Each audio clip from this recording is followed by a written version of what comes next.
Piece TV Urdu, अमन का पैगाम इंसानियत के नाम।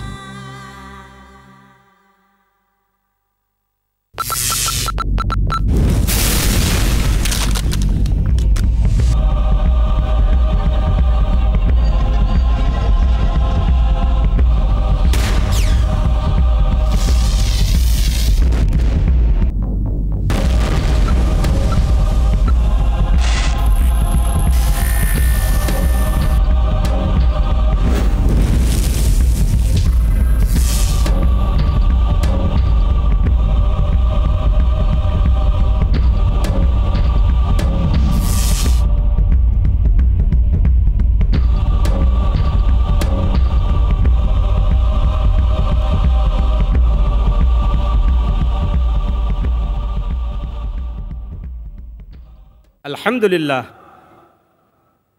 अल्हम्दुलिल्लाहि कफ़ा वसलामुन अला इबादिहिल्लज़ीना इस्तफ़ा अम्मा बाद। औज़ु बिल्लाहि मिनश शैतानिर रजीम, बिस्मिल्लाहिर रहमानिर रहीम। ख़वातीन व हज़रात,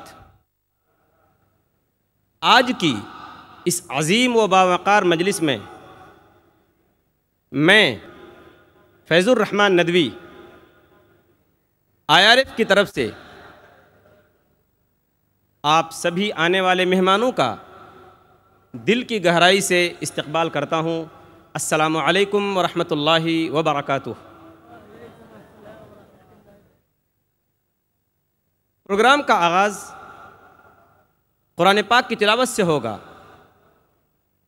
इसके लिए मैं आवाज़ दे रहा हूँ इस्लामिक इंटरनेशनल स्कूल मुंबई के उस्ताद कारी मुस्तकीम साहब को कि वो तशरीफ़ लाएं और कुरान पाक की तिलावत फरमाएं।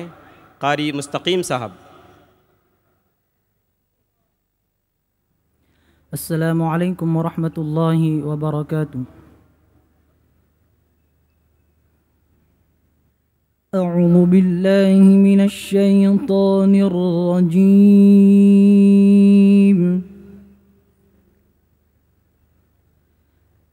बिस्मिल्लाहिर रहमानिर रहीम।